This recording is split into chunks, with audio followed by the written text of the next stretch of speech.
Assalamualaikum warahmatullahi wabarakatuh. Waalaikumsalam warahmatullahi wabarakatuh. Waalaikumsalam warahmatullahi wabarakatuh. Alhamdulillah kita bisa berkumpul lagi di kegiatan-kegiatan Amre. Nah, kali ini kita juga akan membahas satu hal. Semoga Allah ridhoi pembahasan kita, ridhoi perjumpaan kita meskipun online ini. Semoga walaupun perjumpaan kita ini adalah perjumpaan yang maya, semoga keberkahannya nyata ya. Dan salawat serta salam semoga tercurah kepada Nabiullah Muhammad SAW. Dan semoga kita juga akan mendapatkan syafaat beliau di yaumul qiyamah nanti. Oke. Nah, kali ini kita akan membahas tentang fikih muamalah nih ya. Yang mana semoga ini membawa keberkahan-keberkahan buat bisnis kita ke depannya, biar bisnis itu nggak cuma baik, nggak cuma bagus, nggak cuma profitable, tapi juga benar. Benar nggak cuma menurut legal formal, tapi juga menurut Allah Subhanahu Wa Taala. Sehingga kita nggak cuma layak sukses di dunia, tapi juga layak sukses di akhirat. Karena nggak akan ada gunanya kita teman-teman sukses di dunia kalau ternyata di akhirat nggak dapat apa-apa. Sungguh kalau harus memilih, kita pasti memilih akhiratnya. Tapi nggak tahu kenapa banyak yang memilih dunianya. Tapi semoga dengan ini, insya Allah digabung dengan Amre, insya Allah kita sukses dunia ataupun di akhirat. Nah, tanpa berlama-lama, mungkin kita sambut aja materi dari Ustadz Devi selaku Dewan Pertimbangan Syariahnya Amre. Yang mana beliau juga, bentar dulu, ini pada kenal saya kan ya? Saya leader diri ya teman-teman ya. Nah itu nggak usah berpanjang lebar karena kayaknya saya udah lebih sering ngisi di Amre daripada Ustadz Devi, jadi saya memperkenalkan Ustadz Devinya aja. Nah Ustadz Devi ini selain di Amre juga APLMI ya, Asosiasi Pengusaha Logam Mulia Indonesia. Benar ya Ustadz ya? Ya, betul sekali Mas. Nah, alhamdulillah. Nah, jadi kalau ada yang mau konsultasi tentang emas-emasan, perak-perakan, nah ke beliau. Tapi bukan trading perak, trading emas ya. Ini emas asli, fisik gitu ya. Bukan emas maya, tapi emas asli. Itu jadi langsung saja kepada Ustadz Devi, waktu dan tempat kami persilahkan. Ya, terima kasih Mas Lido. Sebelum dimulai, suara saya kedengar jelas ya, Mas ya, teman-teman? Alhamdulillah. Cukup jelas. Alhamdulillah jelas. Baik ya. Bismillah, kita buka biar berkah dengan pembuka majelis. Assalamualaikum warahmatullahi wabarakatuh. Waalaikumsalam warahmatullahi wabarakatuh. Alhamdulillahilladzi arsala rasulahu bil huda wa dinil haq liyushirhu ala dini kullihi walau karihal musyrikun walau karihal munafikun. Asyhadu an la ilaha illallah wahdahu la syarikalah wa asyhadu anna Muhammadan abduhu wa rasuluh la nabiyya ba'dah. Allahumma sholli ala sayyidina Muhammad wa ala alihi wa sahbihi ajmain. Ya ibadallah.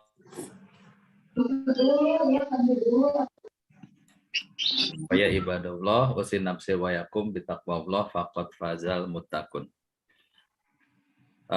Iman fillah rahimakumullah, alhamdulillah segala puji syukur kita panjatkan kehadirat Allah Subhanahu wa taala bahwasanya pada pagi hari ini atas takdir Allah jualah Allah telah mempertemukan kita walaupun lewat online ya. Ya, jadi kita jadinya jamaah Zoom-iyah ya, karena pakai Zoom. Tapi semoga ini tidak mengurangi keberkahan dan mengurangi fokus kita untuk bersama-sama mengawali hari kita dengan thalabul ilmi. Jadi harapannya ketika kita mengawali hari dengan thalabul ilmi, ya dengan mempelajari ilmu-ilmu agama, mudah-mudahan kesiangnya setiap aktivitas kita semakin mendapatkan keberkahan dari Allah Subhanahu wa taala. Kemudian tak lupa salawat dan salam semoga tercurah kepada junjungan kita baginda Nabi besar Muhammad Sallallahu Alaihi Wasallam, kepada keluarganya, kepada para sahabat, kepada para tabiin, kepada para tabiut tabiin, kepada ulama-ulama dan guru-guru kita, pendahulu kita, dan kita memohon juga kepada kita semua dan seluruh umat Nabi Muhammad ila yaumil akhir. Baik ya, tadi sudah diperkenalkan sama Mas Lido ya, di sini juga ada beberapa yang saya kenal ya. Ini Pak Cepi yang di Yasmin ya, Pak Cepi ya. Nah, Pak Cepi.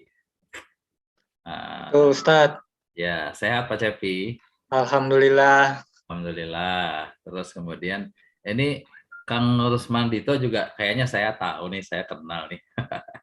Iya, ini kalau dibuka kameranya, saya mungkin kenal wajahnya ini. Pak Mujibur Rahman juga insya Allah kenal. Ditutup lagi kameranya. Kalau dibuka takut disapa nih jadinya nih. Ya. Tangan itu. Kita kebasahan. Iya, ya kan kadang-kadang kan kalau pemain properti itu itu aja orang-orangnya gitu ya.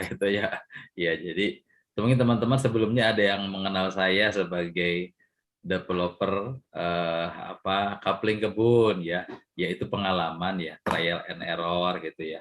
Nah, mudah-mudahan pengalaman itu bisa menjadi hikmah buat kita agar kita perbaiki.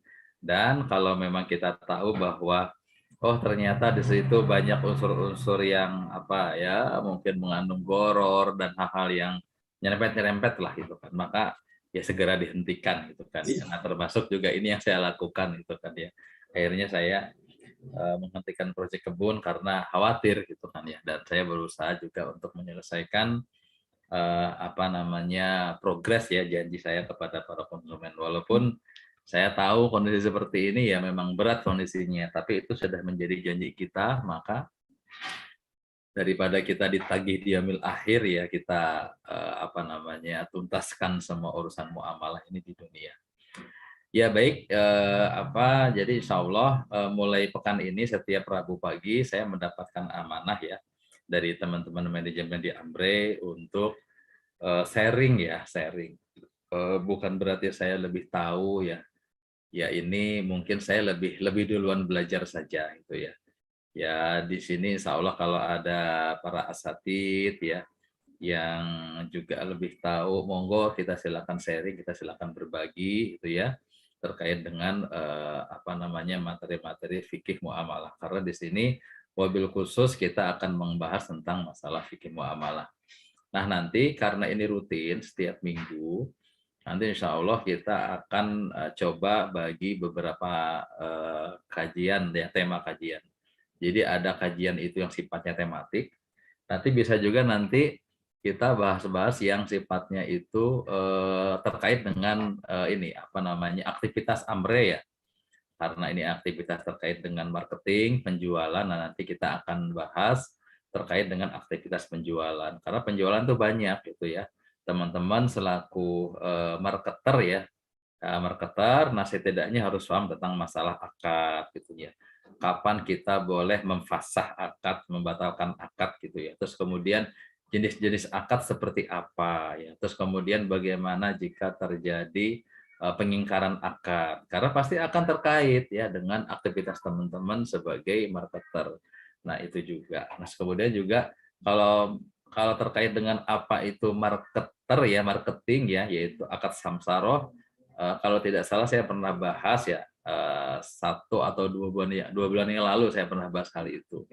Nah, cuman karena ini kan waktu itu kan nggak rutin ya, karena ini saya diamanahkannya rutin, nanti bisa kita bagi. Cuman kita memang belum memastikan kapan akan materi yang sistematik ya, dari mulai akad, kemudian hal-hal selanjutnya, karena akad juga banyak pembagiannya. Nanti bisa juga dalam bentuk tematik ya, tematik. Nah, tematik ini hal-hal yang barangkali mungkin teman-teman perlu ketahui juga tentang tema-tema tematik yang terkait dengan fakta muamalah kontemporer ya. Teman-teman mesti tahu tentang hukum-hukum syirkah, mungkin tahu juga tentang hukum-hukum saham ya, reksadana dan lain sebagainya, sukuk gitu kan ya. Ini kan terkait dengan muamalah kontemporer. Nah, ini juga perlu nanti kita pelajari bersama ya. Nah, untuk pagi ini ya, sebagai pembuka, sebagai awalan, saya akan membahas tentang masalah sistem bisnis Islam. Nah, jadi kita bicara globalnya dulu, kita bicara sistemnya dulu ya. Nah, nanti kita lihat sikon ya. Kalau sekarang tidak selesai, karena ini rutin setiap Rabu, nanti kita akan sambung di Rabu depan ya. Karena begini, teman-teman mesti paham tentang masalah sistem bisnis Islam.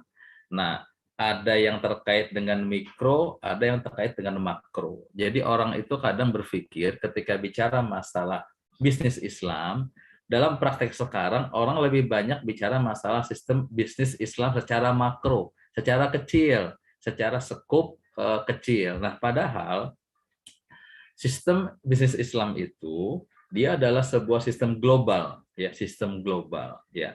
Jadi kalau dalam sebuah perusahaan holding besarnya adalah sistem Islam. Nah, nanti di holding besar itu ada beberapa anak-anak perusahaan, ada anak-anak cabang itu bahasanya ya. Itu ada nanti sistem iktisodi ya, an-nizamul iktisodi fil Islam, sistem ekonomi di dalam Islam ya. Nanti ada lagi an-nizamul ijtimai fil Islam, sistem pergaulan di dalam Islam ya. Nanti juga ada membahas tentang al-amwal, sistem keuangan di dalam Islam itu kan. Ada nanti an-nizamul hukmi fil Islam, sistem hukum di dalam Islam. Nah, ini banyak sebetulnya ya. Jadi holding besarnya adalah sistem Islam secara umum. Nah, nanti cabang-cabangnya itu ada sistem hukum, sistem pergaulan, ya, sistem ekonomi, sistem keuangan, dan lain sebagainya.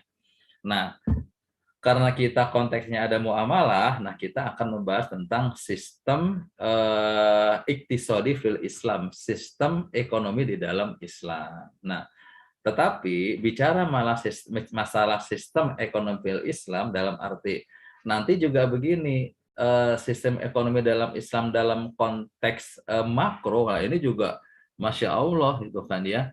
Jadi nanti akan tergambar bagaimana keluasan ilmu Islam itu kan ya. Jadi membahas tentang masalah-masalah umum dulu sebelum membahas masalah yang detail. Nah, pagi ini ya saya akan menyampaikan materi terkait dengan sistem bisnis Islam dalam versi mikro dulu ya, versi yang skup kecil. Kenapa?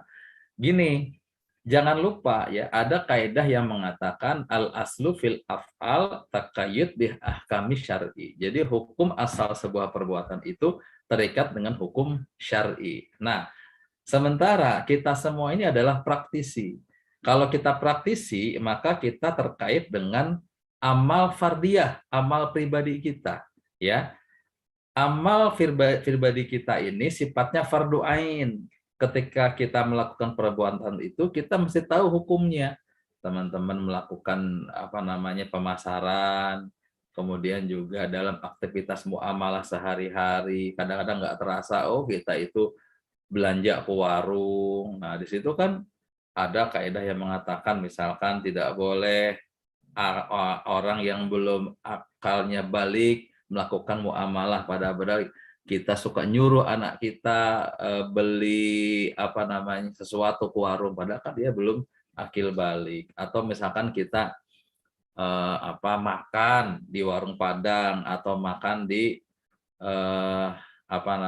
misalkan warteg lah itu kan. Nah, ketika kita makan kita kan nggak tahu harga ayamnya berapa, sayurnya berapa, nasinya berapa, atau kita mesen aja ya, mesen nasi, sayur, tempe orek itu kan sama ayam gitu, kita nggak tahu. Nah, ketika kita jual beli tapi nggak tahu harganya, nah itu bagaimana, mengandung gharar atau tidak itu kan ya. Nah, padahal kan itu sesuatu sudah kita makan. Maka kadang-kadang kita temui ya, ketika seseorang makan di restoran ya, ketika setelah makan kaget dia, loh ternyata kok harganya mahal itu kan ya. Banyak tuh pernah kejadian viral tuh di sepanjang Jalan Pantura, pernah itu orang makan cuman bertiga, habisnya sampai 900.000. Jadi nggak logis satu orang satu orang 300.000. Nah, itu bagaimana itu? Itu mengandung goror atau tidak? Atau mengandung unsur apa? Goban faiz ya. Goban faiz itu trik yang keji atau mengandung tadlis. Tadlis itu adalah mengandung penipuan. Nah, harus tahu itu. Jangan sampai begini, seseorang melakukan af'al, melakukan perbuatan, tetapi dia tidak tahu itu adalah mengandung aktivitas muamalah yang sesungguhnya itu dilarang oleh agama. Nah, jadi kita pelan-pelan karena memang bahasanya sangat banyak gitu ya. Ini juga ada rekamannya ya.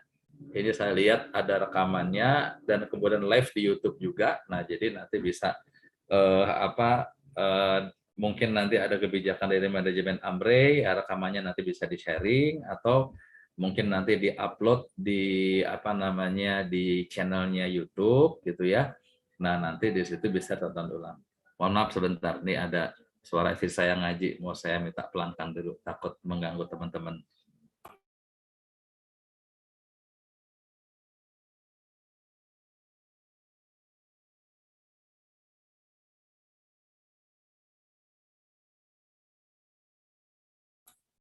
Ya, baik ya. Ya, langsung saya sharing saja. Saya sudah persiapkan materinya ya. Saya tadi malam bikin materi dan dibantu sama asisten saya. Asisten saya itu istri saya itu kan ya. Saya bikin materinya, beliau yang bikin ininya namanya PPT-nya, PowerPoint-nya ya, karena beliau bukan seorang desainer ya, bikin PPT biasa saja gitu kan. Saya ketiduran semalam sampai jam berapa ya, 12:30 saya nggak tahan. Saya bikin materinya, saya kasih ke istri saya, ternyata istri saya sampai jam 2 bikin materinya. Nah, jadi ini butuh pengorbanan gitu kan ya. Jadi saya sampaikan ke teman-teman memang harus serius gitu ya. Thalabul ilmi itu harus serius. Saya mempersiapkan sebaik mungkin materi ini buat teman-teman karena begini.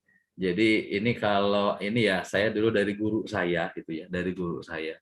Jadi kalau misalkan kita ini sebagai penyampai ya, penyampai materi ini kitanya juga serius gitu ya, nanti biasanya akan sampainya juga serius juga, itu diterimanya juga serius juga itu kan ya.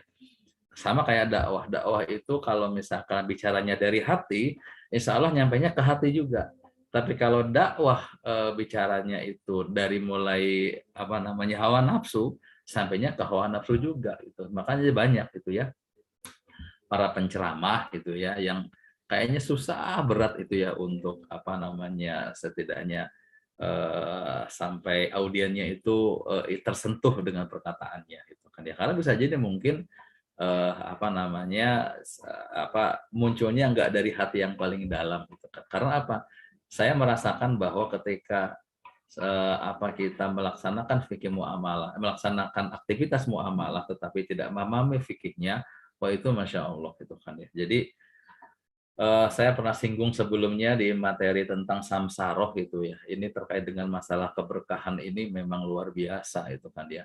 Bisa jadi mungkin ketika kita bermuamalah tanpa memahami fikih-fikih muamalah, pendapatannya banyak, pendapatannya besar, tetapi nggak berkah itu kan ya. Nah, sebaliknya kalau seandainya kita sudah paham fikih muamalah, insya Allah mudah-mudahan misalkan rezekinya berlimpah, itu berkah itu kan. Nah, itu manfaatnya dunia akhirat begitu ya. Nah, jadi saya jam 1 baru tidur, bangun tadi jam 4 kurang 10, saya cek lagi nih, barangkali ada beberapa materi yang nggak pas. Ternyata masih ada yang nggak pas juga. Jadi saya tuh agak-agak sedikit perfeksionis orangnya. Nggak puas, saya cek lagi. Jadi jam 4 kurang 5 saya edit lagi sedikit gitu ya. Ya sudahlah, ini adalah persembahan terbaik saya buat teman-teman. Ya. Waalaikumsalam. Baik ya, saya share.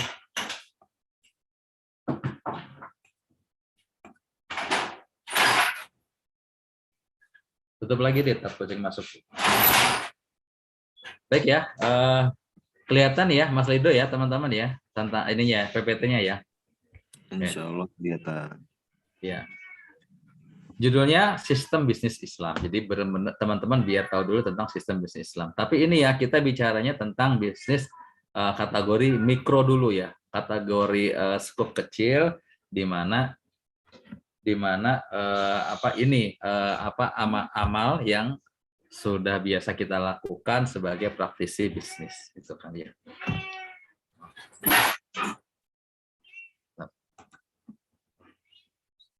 Aduh, kurang ini. Bentar ya teman-teman ya. Ini ada tamu masuk. Ada kucing suka ke sini. Jadi mengganggu takutnya gitu kan ya. Bentar, maaf teman-teman. Ada iklan dulu sebentar.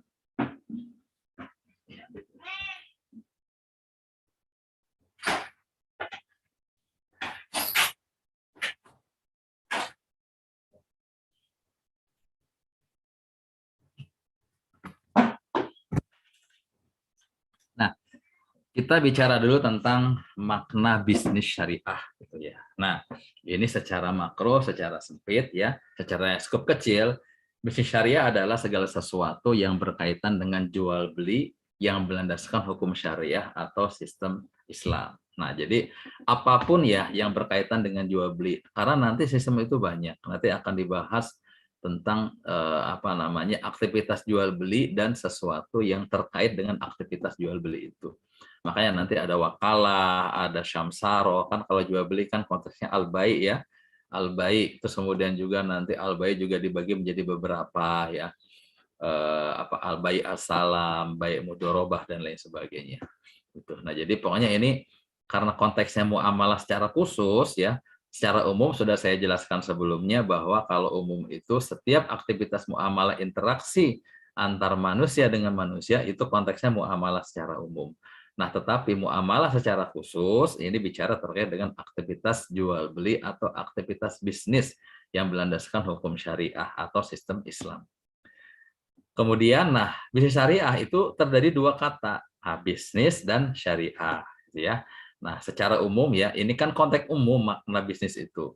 Bisnis merupakan segala sesuatu yang berkaitan dengan jual beli atau berdagang. Ya.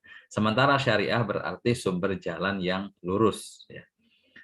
Secara syariah, ya istilah syariah sendiri gitu kayak. Jadi kita perdalam lagi tentang istilah syariah, artinya adalah apa? Perundang-undangan atau hukum ya yang diturunkan oleh Allah Subhanahu wa taala melalui siapa? Rasulullah Muhammad sallallahu alaihi wasallam untuk seluruh umat manusia, baik yang menyangkut masalah ibadah, akhlak, makanan, minuman, pakaian maupun muamalah. Nah, itu syariah secara umum. Nah, kita akan fokus syariah secara khusus yaitu dalam konteks muamalah, yaitu dalam konteks jual beli, gitu ya.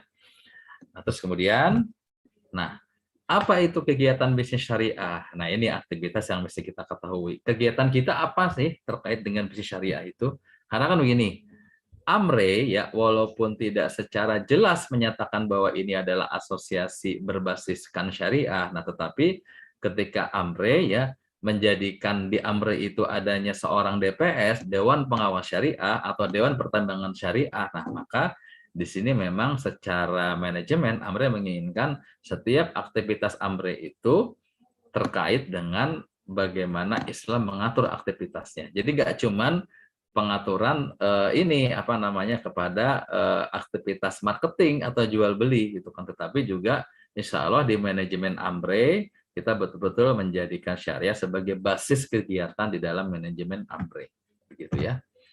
Nah ini juga yang tadi disampaikan oleh Mas Lido ya. Saya juga jadi Dewan Pertimbangan Syariah di Asosiasi Pengusaha Logam Mulia Indonesia. Jadi konteksnya seperti ini. Jadi nggak cuman terkait dengan masalah muamalah yang terkait bisnis asosiasi gitu kan ya. Tapi konteks umum misalkan pernah gitu ya. Jadi di APLM itu kan ada 13 perusahaan emas yang tergabung di APLMI. Nah, perusahaan emas banyak, ada puluhan. Nah, APLMI itu khusus yang terkait dengan beberapa teman-teman ya bisa dikatakan Islami lah, berbasis syariah gitu kan ya. Nah kan sebelumnya sudah ada asosiasi pengusaha emas dan perhiasan namanya APP.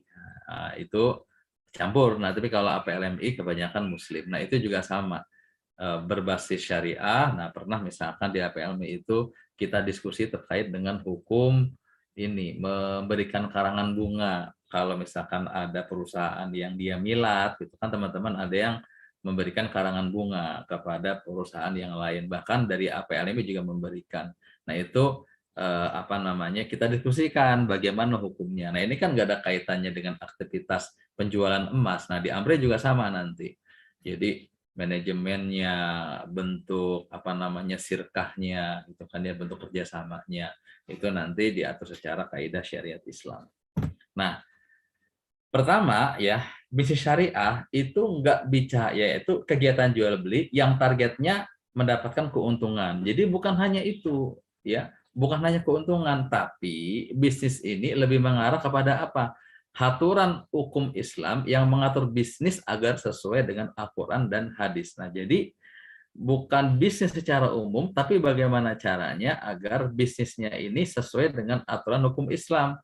Sandarannya adalah apa? Al-Quran dan hadis. Nah, kalau di dua itu tidak ada, maka nanti menggunakan ijma para sahabat. Kalau di ijma nggak ada, maka menggunakan kias para ulama. Nah, apalagi sekarang ya, konteks muamalah itu termasuk salah satu aktivitas syariah yang paling kompleks ya, yang paling berkembang itu kan ya. Sekarang ada namanya cryptocurrency. Nah, itu bagaimana hukumnya? Terus ada binomo, itu bagaimana hukumnya? Jadi muamalah ini cukup kompleks dan nggak kerasa sebetulnya orang banyak belajar tentang fikih ibadah. Padahal sebetulnya hampir setiap orang itu nggak lepas dari aktivitas muamalah. Nah, harus tahu itu aktivitas muamalah itu. Contohnya tadi, ya kita makan di warung Tegal, kita makan di nasi Padang, gitu kan, kita nyuruh anak kita belanja, itu bagaimana hukumnya harus dipahami.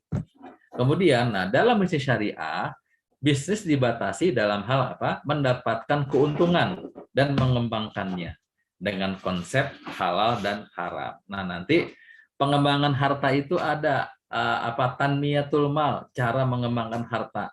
Ada yang halal, ada yang haram. Nah ini harus kita pahami dulu, gitu kan ya. Nah aktivitas teman-teman ini ya tanmiyatul mal ya, pengembangan harta. Nah ini adalah aktivitas yang halal karena apa?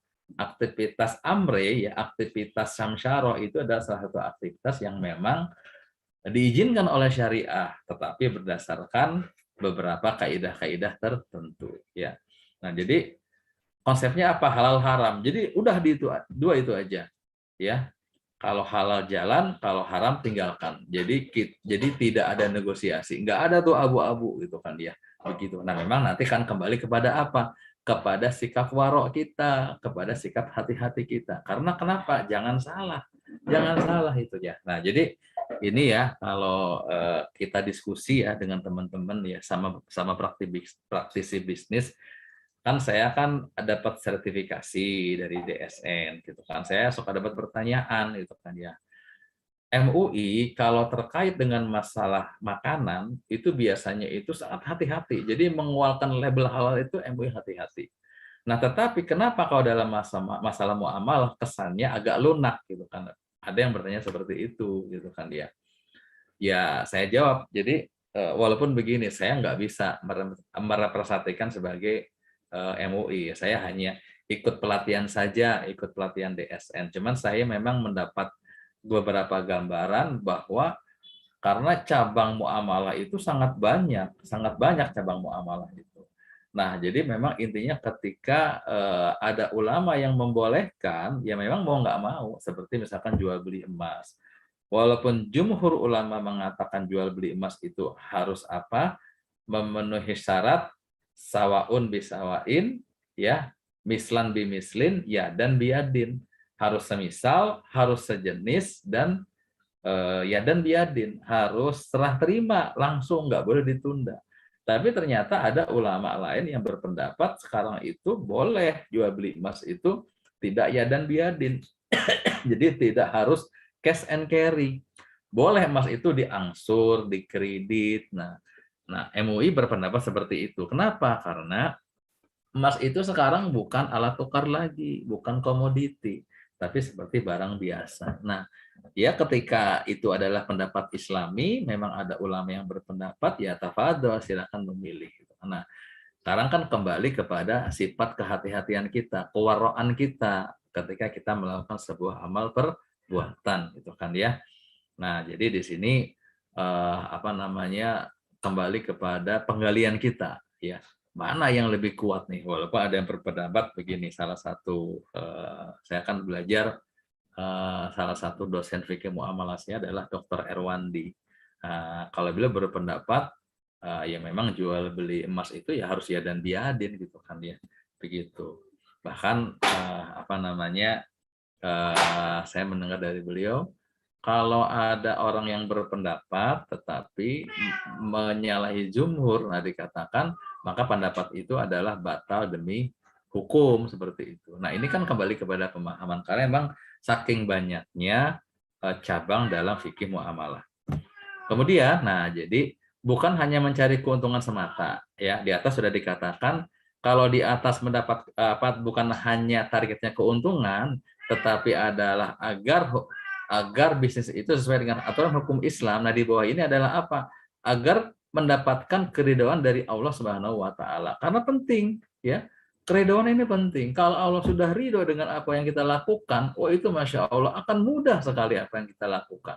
Jadi cara mencapai ridho itu apa? Ya bisnis kita diatur agar sesuai dengan Al-Quran dan Al-Hadis. Ya. Kenapa demikian? Jadi begini, banyak praktek yang saya dengan teman-teman itu suka perhatikan, kita terkait dengan praktek bisnis, gitu ya. Nah, karena sistem kita ini sudah sistem kapitalis, kita sudah banyak berpikir sekuler, memisahkan antara kehidupan dunia dengan akhirat, akhirnya sudahlah kalau bisnis mah jangan bawa-bawa Islam, bisnis sendiri. Padahal nggak begitu ya. Di Islam, bisnis itu salah satu yang harus diatur. Ya tadi saya katakan ada nizamul iktisadi fil Islam, ada sistem ekonomi di dalam Islam. Jadi ekonomi ini adalah bagian aktivitas muamalah, aktivitas perbuatan manusia yang harus diatur di dalam Islam. Kalau nggak diatur dalam Islam ya seperti ini prakteknya, riba merajalela di mana-mana, gitu kan ya. Jadi ini sebenarnya kita perlu khawatir, gitu ya. Kenapa? Bayangkan riba itu dosa besar, gitu kan. Riba itu adalah diibaratkan ngajak perang sama Allah sama Rasul, gitu kan ya. Tapi orang itu kayaknya santai. Jadi gini, ginilah. Kalau dosa yang lain gitu ya, kalau di kita misalkan maaf, levelnya sama-sama dosa besar gitu ya. Zina, orang itu kalau zina itu merasa gitu ya, benar-benar tabu lah itu. Tapi kalau riba ini enggak, orang biasa aja, dia kerja di bank gitu kan. Seolah malah bangga pakai mobil bagus, pakaian rapi. Padahal itu adalah aktivitas riba dan itu salah satu dosa besar. Nah, ini kan miris harusnya gitu kan dia. Nah, gimana dia akan mendapat ridho Allah sementara dia setiap hari melakukan aktivitas maksiat kepada Allah dan itu adalah dosa besar. Yang kasihan apa? Keluarganya. Karena kan begini ya kan. Ya, jadi ada keterangan terkait dengan ketidakbolehan memakan riba. Nah, sementara orang yang bekerja dari riba itu kan dikasih makan ya kepada anak istrinya.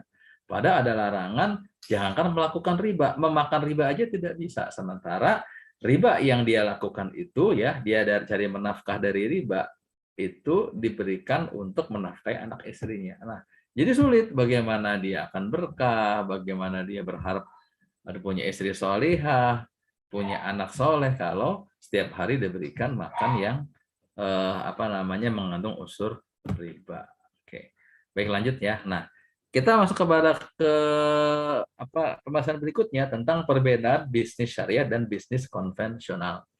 Nah, konvensional itu berfokus pada apa? Memaksimalkan keuntungan semata. Nah, jadi wajar kalau bisnis konvensional dia nggak berpikir halal haram. Yang penting gimana untungnya, gimana caranya dia dapat untung. Dia nggak peduli dia menjual barang haram, ya kayak kemarin kasus Holy Wing itu. Nah, ini nggak peduli itu kan. Mau haram ya dijual juga itu kan ya gitu. Nah jadi secara zat yang dijual ini dia nggak peduli halal atau haram, secara aktivitas muamalahnya dia juga nggak peduli. Misalkan begini, dia nggak peduli apakah ketika menjual itu mengandung unsur tadlis itu penipuan, atau mengandung unsur apa irtikas itu apa penimbunan ya. Ya kan, salah satu penyebab ya kemarin itu harga minyak naik karena adalah adanya irtikas, ada karena penimbunan. Padahal penimbunan itu sesuatu yang diharamkan. Nah, kalau orang berpikir supaya untung, ya mumpung harga naik, ya harganya lagi murah, dia borong sebanyak mungkin. Setelah dia simpan di pasaran barang itu menjadi kosong. Nah, akhirnya apa? Dia jual ketika barang naik. Nah, aktivitas itu haram, gitu kan ya. Jadi aktivitas irtikas itu apa namanya, Rasul sebutkan sebagai aktivitas atau perbuatannya orang-orang yang suka berbuat dosa dan maksiat kepada Allah. Jadi orang-orang yang menimbun itu adalah disebut oleh Rasulullah sebagai itu perbuatan orang yang terbiasa berbuat dosa dan maksiat kepada Allah. Walaupun dia ahli ibadah, nah bayangkan gitu kan ya. Dia ahli ibadah, tetapi ternyata apa? Dia maksiat dalam muamalah. Jadi semakin kita paham tentang masalah hukum-hukum muamalah, kita akan semakin tahu ya bahwa aktivitas muamalah yang kita lakukan kalau kita nggak tahu tentang hukum-hukumnya bisa menjerumuskan kita masuk ke dalam api neraka. Jadi apa namanya, aktivitas tadlis, beban fahish, kemudian irtikas dan lain sebagainya. Nah, ini adalah aktivitas-aktivitas yang di dalam tanmiyatul mal, pengembangan harta itu diharamkan. Nah, nanti kita akan bahas tentang masalah tanmiyatul mal. Tapi nanti next, yang tadi saya bilang kita bicara masalah tentang beberapa tematik ya terkait dengan nizam iktisadi fil Islam. Nah, sedangkan bisnis syariah dia memperhatikan aspek kebermanfaatan dan peraturan agama ya, di samping mendapat imbal hasil dari transaksi. Nah, nggak jadi masalah ngambil keuntungan, memang dibolehkan. Rasul berdagang, Sayyidina Abu Bakar berdagang gitu kan ya.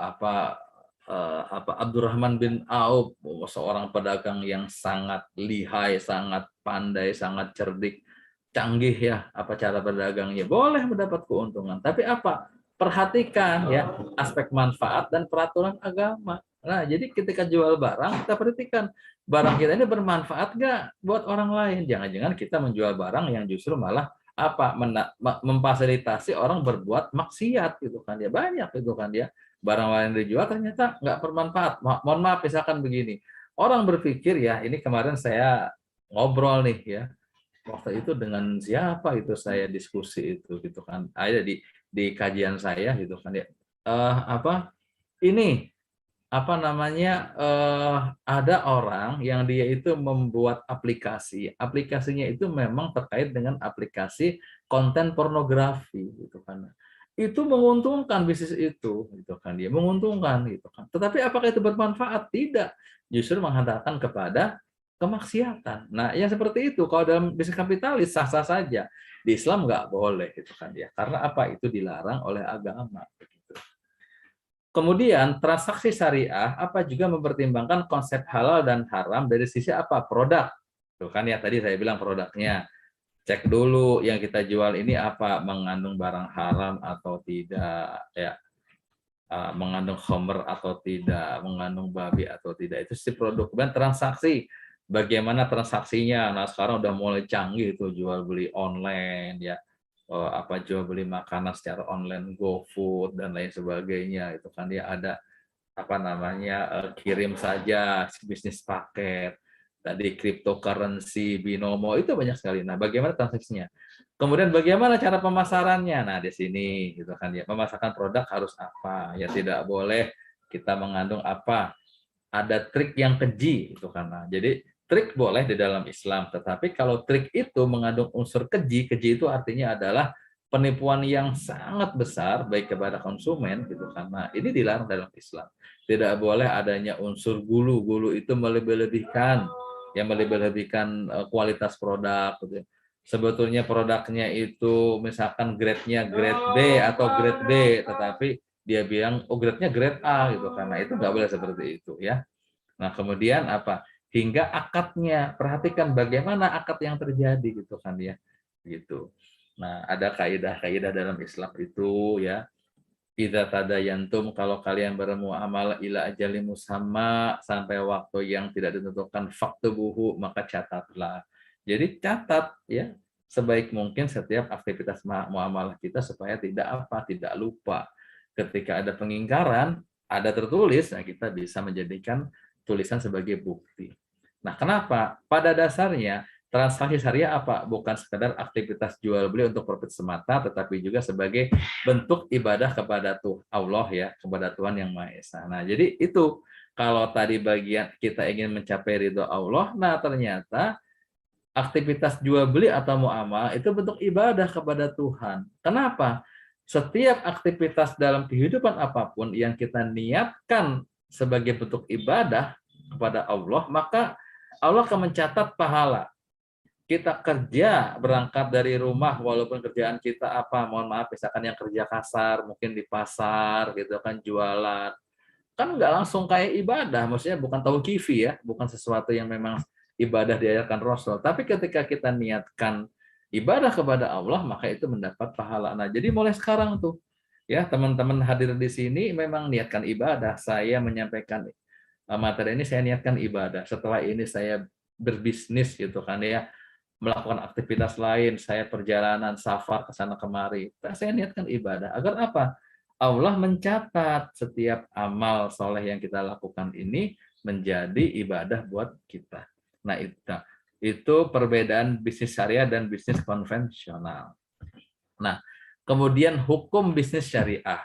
Nah, jadi hukum bisnis syariah itu tidak didasarkan pada aspek-aspek duniawi seperti jumlah kuantitas atau profit, melainkan halal dan haramnya muamalah. Tadi sudah saya singgung. Jadi bukan aspek duniawi saja, ya, bukan tentang kuantitas atau profit, melainkan halal dan haramnya muamalah yang kita lakukan. Nah, dari mana kita tahu halal dan haramnya? Maka kita harus belajar, kan ya. Kemudian konsep halal dan haram ini meliputi segala jenis transaksi, ya. Mulai dari apa? Pendayagunaan harta, cara perolehan, perjanjian bisnis, dan segala aktivitas keuangan di dalamnya. Tuh, pendayagunaan harta. Orang punya harta, mau dibisniskan. Dengan cara apa? Oh, gampang. Dibelikan barang, kita ngambil selisih, kita jual. Berarti itu al-bai'. Oh, ada bisnis kerjasama. Oh, kita punya modal. Kita ingin modal itu diputar kepada orang lain. Orang yang mau lola, oh berarti itu namanya sirkah. Begitu kan. Kemudian cara perolehannya, oh supaya apa halal, caranya dengan apa? Nah, dalam Islam nanti ada beberapa tentang cara perolehan harta yang diizinkan oleh Allah. Karena apa? Secara hakikat, harta ini milik Allah. Secara hakikat, semua ini milik Allah. Nah, tetapi Allah sudah membolehkan, silakan harta milik Allah ini dimiliki oleh manusia. Tapi apa dengan cara-cara yang diperbolehkan? Nah, nanti ada beberapa cabangnya. Nah, ini juga terkait dengan sistem bisnis. Apa? Berdagang, ya. Berburu itu adalah bagian memperoleh harta yang dibolehkan. Atau apa? Misalkan bertani, bercocok tanam, begitu ya. Begitu. Punten admin kalau ada suara-suara mohon di-mute ya, biar teman-teman fokus gitu ya. Nah, iya. Kemudian apa? Perjanjian bisnis. Mas Lido suaranya kayak robot nih. Ini apa namanya, koneksi kayaknya. Udah, perjanjian bisnis.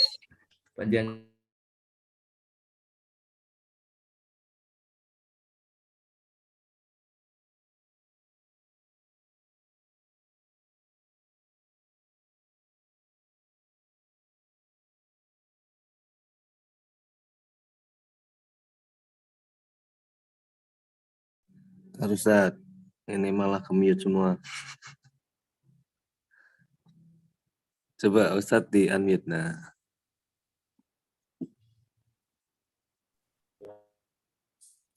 Oh ini ya. Unmute Ustaz. Oh, kok saya jadi unmute?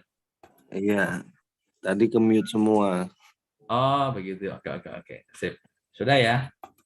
Nah, berarti saya ini share ulang lagi. Ya, share ulang lagi.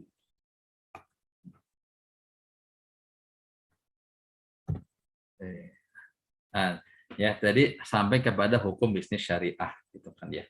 Kemudian apa? Konsep halal dan haram ini ya meliputi segala jenis transaksi. Nah, itu sudah ya. Cara perolehan, perjanjian bisnis, dan segala aktivitas keuangan di dalamnya. Nah, memang Masya Allah.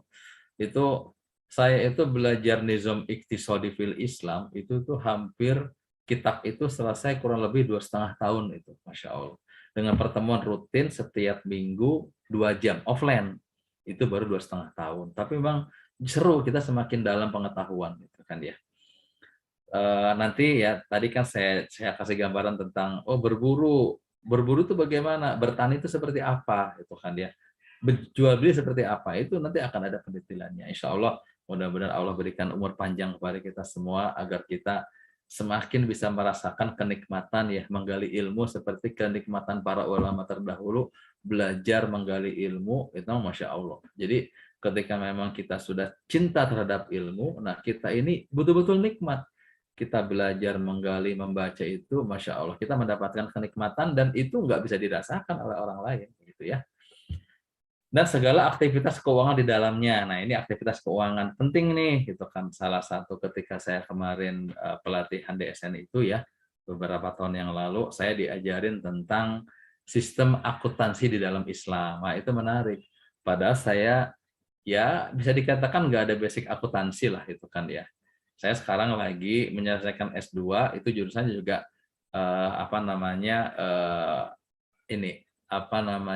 ekonomi Islam, tapi bukan akuntansi gitu kan ya. Jadi magister ekonomi Islam gitu aja, bukan magister akuntansi di dalam Islam.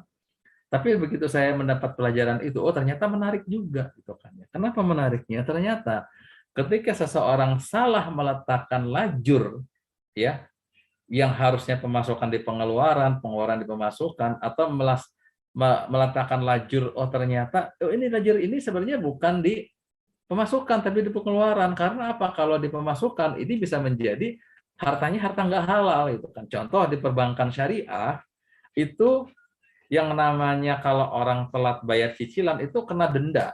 Nah, kena denda. Nah, denda ini sebetulnya dalam bentuk ini di ikof lah, dihukum lah gitu kan ya. Nah, itu uang itu tuh nggak boleh diperbankan itu masuk ke dalam lajur pemasukan karena harusnya itu bukan pemasukan bank. Nanti uang itu masuk di lajur pengeluaran karena denda yang diperoleh dari nasabah itu harus disalurkan untuk dana sosial. Nggak boleh itu menjadi dana pemasukan bank. Kalau jadi pemasukan bank itu menjadi harta yang haram begitu. Karena lebih tegas lagi, sebagian ulama mengatakan denda di dalam angsuran itu masuk konteks riba. Kenapa riba? Karena apa? Orang bayar angsuran itu kan jadi ngutang. Nah, setiap adanya kelebihan di dalam hutang itu adalah riba, itu kan ya. Nah, makanya tidak boleh. Nah, MUI membolehkan adanya denda itu adalah hanya khusus kepada para nasabah yang dia itu bisa bayar denda, tetapi dia itu nggak mau bayar. Nah, ini kan ada kelalaian, ya. Dia bisa bayar, tapi dia nggak mau bayar. Nah, itu dikenakan denda, itu kan dia sebagai bentuk hukuman, itu kan dia takjir namanya. Nah, cuman kan pihak perbankan kadang-kadang susah, nggak mau tahu dia, pokoknya telat denda aja. Padahal bisa jadi kalau secara aturan MUI-nya, denda itu hanya boleh diberikan kepada nasabah yang dia itu bisa bayar, tapi dia nggak mau bayar. Kalau nasabah yang kesulitan, itu nggak boleh dikenakan denda. Karena ini DPS-nya harus teliti, itu kan ya, dikaji betul-betul. Bank juga harus mau repot. Benar nggak nih nasabah ini dia nggak bisa bayar, gitu kan ya. Atau ternyata dia bisa bayar, tapi dia menunda-nunda, begitu ya. Nah, nanti itu hal lain ya, nanti kita bahas lagi. Pokoknya ini saja bicara aktivitas keuangan di dalamnya. Teman-teman juga boleh ya belajar akuntansi Islam, ada akuntansi Islam. Kemudian, hukum bisnis syariah dikatakan halal apa? Bila unsur-unsur jual belinya masih dalam batas syariat Islam gitu. Jadi praktek muamalahnya, jual belinya dalam batasan syariat Islam. Nah, sementara hukum bisnis syariah dikatakan haram apa? Bila dia mengandung hal-hal yang menentang ketentuan agama. Simpel, ya. Simpel sekali patokannya. Kalau kata syariat Islam itu boleh, maka itu halal, jalankan. Kalau kata syariat Islam itu tidak boleh, maka itu tinggalkan. Berarti apa? Itu adalah haram. Nah, gampang sekali kok. Yaitu kecuali orang-orang yang dia itu, ya bisa katakan apa? Nggak warok lah itu kan. Gampang gitu kan. Apalagi sekarang banyak yang bilang, oh Sekarang jangankan cari yang halal, yang haram aja susah. Wah, ini hati-hati tuh dengan apa namanya dogma atau frasa-frasa seperti itu. Ini sangat apa namanya ya, sangat ya, bisa dikatakan inilah menyesatkan lah pandangan-pandangan seperti itu. Ya. Kemudian lanjut ya. Nah, ciri-ciri bisnis syariah ya. Pertama, dia selalu berpijak kepada nilai-nilai syariah. Nah, apa? Yakni selalu memiliki kesadaran setiap manusia akan eksistensinya sebagai makhluk ciptaan Allah sehingga harus selalu kontak kepadanya begitu. Ya, ini aspek syariah ya, nilai syariah gitu kan. Nah, ini penting nih aspek ruhiyah ya, nilai ruhiyah. Kenapa? Dia sadar dia sebagai makhluk. Makhluk ini adalah ciptaan Allah. Nah, maka makhluk harus taat kepada penciptanya. Itu karena apa? Hakikatnya nggak mungkin yang namanya pencipta itu menciptakan makhluk, kemudian dia ingin menghancurkan makhluknya. Pasti akan menjaga agar makhluknya itu terjaga dengan baik kehidupannya. Maka Allah ciptakan manusia, diturunkanlah seperangkat aturan, yaitu apa? Al-Quran. Di Al-Quran penjabarannya, ketika di Al-Quran tidak ada, maka dijabarkan di dalam hadis ya, kayak wudhu nggak detail di dalam Al-Quran, dijabarkan di dalam hadis ya. Nanti di hadis, ketika di hadis ini ada apa namanya hal-hal yang Rasulullah menyentuhkan beberapa aktivitas muamalah berbeda-beda, nah di sini para sahabat nanti melakukan ijma ya, itu dari 3 hukum tadilah Quran, sunnah, ijma. Nah, para ulama melakukan kias itu karena para ulama beristihad menemukan solusi atas beberapa hal-hal baru, masalah-masalah baru yang dulu tidak ada. Gitu ya. Jadi apa? Adanya kesadaran bahwa manusia adalah ciptaan Allah. Itu yang pertama. Yang kedua, dia manusia memiliki pemahaman terhadap bisnis yang halal dan haram, gitu ya. Sehingga apa? Para pelaku bisnis memang dituntut untuk mengetahui benar-benar fakta mengenai mana bisnis yang diperbolehkan dalam aturan syariah, mana yang tidak diperbolehkan. Cek ya. Mau jadi developer properti syariah harus tahu mana yang boleh dan mana yang tidak boleh. Ya, mau bisnis kuliner, mau bisnis online ya, buka retail harus tahu mana yang boleh, mana yang tidak boleh. Kemudian apa? Mengimplementasikan ya aturan secara syar'i ya. Jadi harus apa? Memiliki kesesuaian antara teori dan praktek ya. Antara yang dipahami dan apa yang diterapkan sehingga bukan sekedar melihat untung dan rugi. Karena apa? Ada sebagian orang itu ketika dia melihat syariah menguntungkan, rame-rame dia ikut cara-cara syariah. Tapi ketika merugikan dia tinggalkan, itu kan dia. Cirinya apa? Nah, kita tahu ya, ada holding, ada company, ada perusahaan, dia syariahnya punya, konvensionalnya punya. Artinya apa? Dia nggak sadar ketika dia menjalankan bisnis berbasis konvensional itu dia telah melakukan maksiat kepada Allah. Tetapi kita akan melihat bahwa ini bisnis syariah ini memiliki pangsa pasar yang bagus. Dia juga buka prinsip syariahnya, bisnis berbasis syariahnya. Nah, dia nggak ngerti antara teori dan praktek ya kan ya. Pokoknya yang ini menguntungkan pakai syariah, yang ini nggak menguntungkan tinggalkan syariahnya. Nah, jadi apa? Dia implementasikan pemahamannya itu di dalam afalnya, dalam perbuatannya. Tuh. Terus kemudian ya,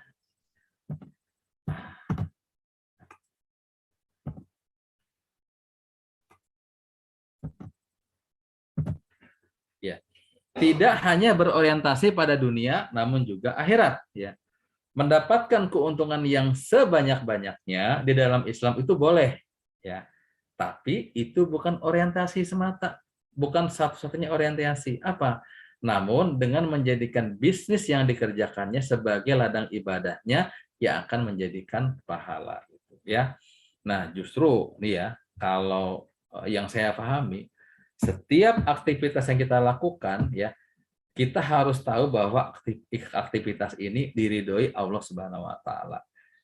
Kita tahu bahwa Allah ridho kalau aktivitas kita sesuai dengan ketentuan yang Allah turunkan, ya. Nah, ditambah lagi kita kita mencari ridho Allah sesuai dengan aturan Allah dan kita niatkan sebagai ladang pahala. Nah, nanti di dunia kita mendapat keuntungan, di akhirat akan mendapatkan pahala. Jadi double ya, dunia akhirat. Begitu. Beda kalau misalkan orang menjalankan bisnis dengan basis konvensional, ya. Pahala belum pasti dapat gitu kan. Profit belum pasti dapat, pahala dia nggak dapat. Karena apa? Tidak dia niatkan untuk mencapai ridho Allah. Ya gimana Allah akan ridho atuh ya kalau seandainya aktivitas muamalah yang dilakukan tidak sesuai dengan syariat, malah cenderung melanggar aturan Allah atau bermaksiat kepada Allah. Jadi rugi dua kali, gitu kan ya. Kalau basisnya syariah, walaupun nggak dapat profit, pasti dapat pahala. Tapi basisnya konvensional, pahala belum pasti, profit belum pasti. Nah sementara pahala nggak akan dapat, gitu ya. Nah kemudian apa? Terdapat akad. Nah jadi ini kekhasan di dalam bisnis syariah, gitu kan ya. Islam itu sangat memperhatikan masalah akad. Nah jadi dikatakan di sini nggak cuman ijab kabul pernikahan aja, tetapi jual beli juga ada akadnya, sirkah juga ada akadnya, syamsyarah juga ada akadnya, wakalah juga ada akadnya, semua ada akadnya. Tanpa akad yang jelas, ya transaksi bisnis hukumnya dapat berubah menjadi haram di dalam Islam. Nah, ini harus digarisbawahi ya. Transaksi bisnis hukumnya dapat berubah menjadi haram menjadi haram di dalam Islam ketika apa? Akadnya nggak jelas, akadnya nggak benar, itu kan ya. Bukan bisnis lah, itu kan ya, kayak misalkan nikah aja, yang menjadikan nikah itu menjadi halal ya karena ada akadnya. Ya, jadi sesuatu yang haram itu bisa menjadi halal karena ada akad, ya. Seorang wanita haram bagi seorang laki-laki ketika belum dinikahi. Ketika ada akad nikah menjadi halal, itu kan. Jadi penting sekali akad itu, gitu ya. Dalam Slide-nya juga sama. Ustaz. Kenapa? Slide-nya nggak muncul nih. Lah, oke. Saya tutup dulu ya. Oke. Nah, terus di upload ulang, diupload ulang, ditayangkan ulang. Oke. Nah, udah. Udah. Lanjut. Jujur ya. Nah, tadi kan ini ya, terdapat akad ya, gitu kan ya. Jadi ingat, akad ini adalah sesuatu yang menentukan halal dan haramnya sebuah transaksi muamalah. Harus tahu teman-teman tentang masalah hukum-hukum akad ya.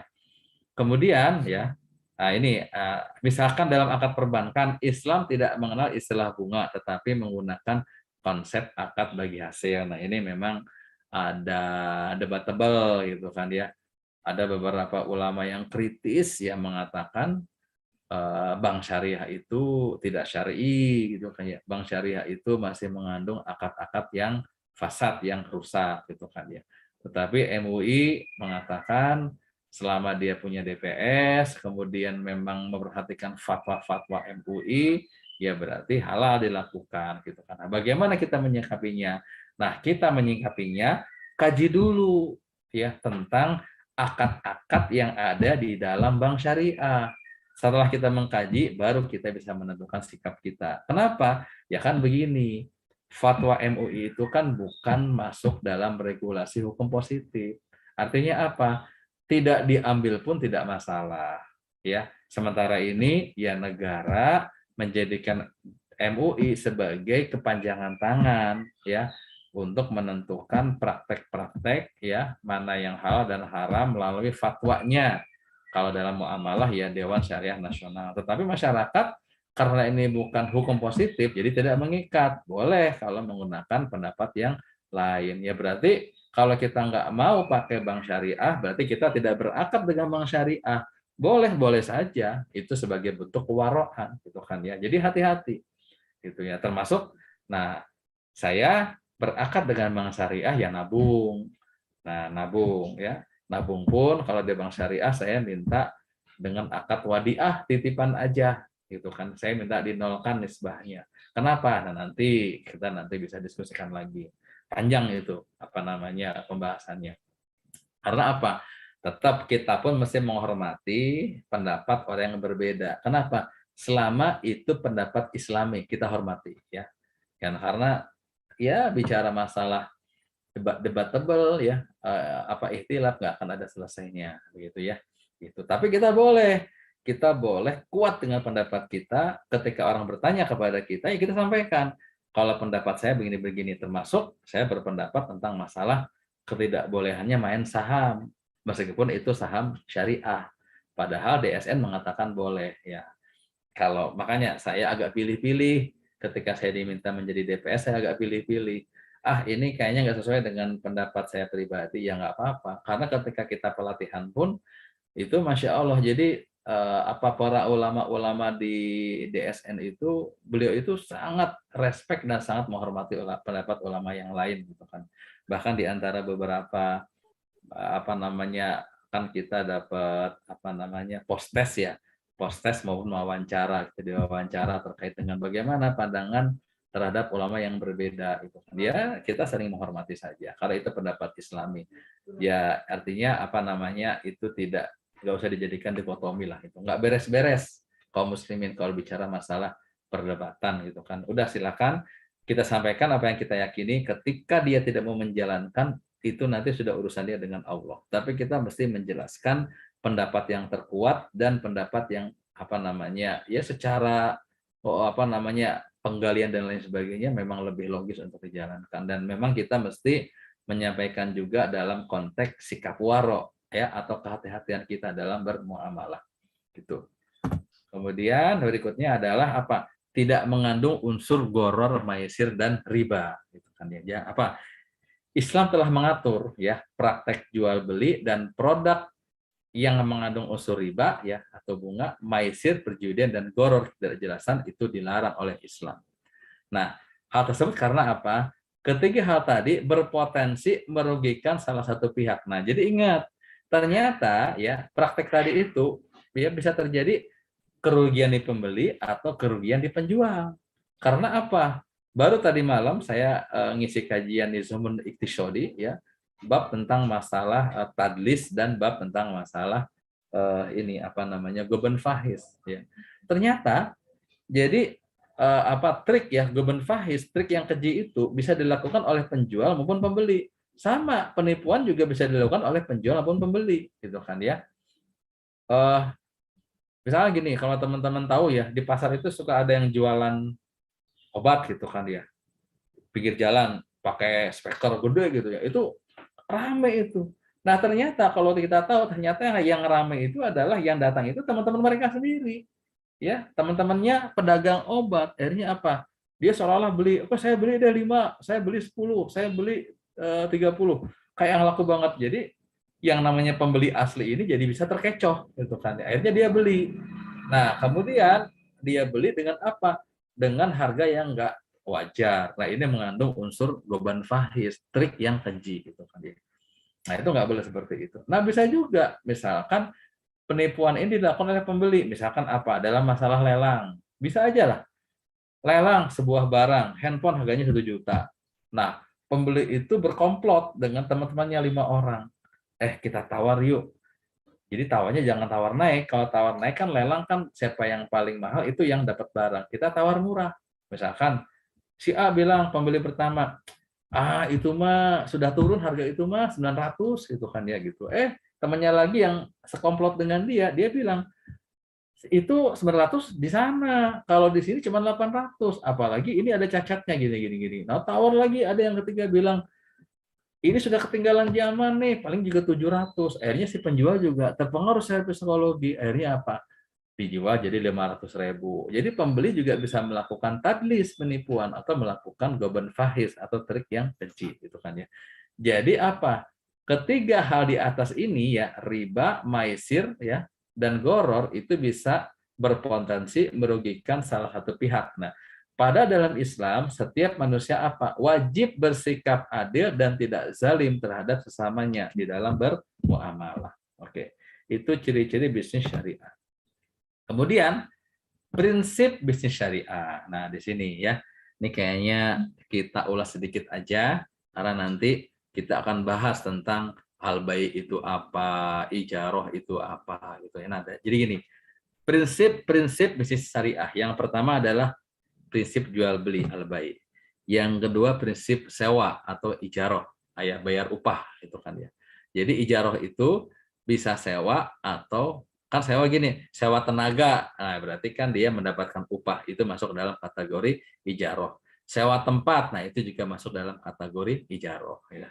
Sewa aplikasi, ya itu juga ijaroh. Sewa motor, sewa mobil, itu masuknya ijaroh. Kemudian apa? Prinsip bagi hasil. Nah, syirkah. Ini secara umum ya. Nanti syirkah dibagi dua. Ada syirkah ukut, ada syirkah amlak.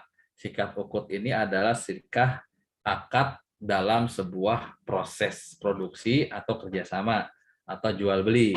Atau nanti ada lagi syirkah amlak. Syirkah kepemilikan, beberapa orang berserikat untuk memiliki sesuatu, belinya bareng-bareng.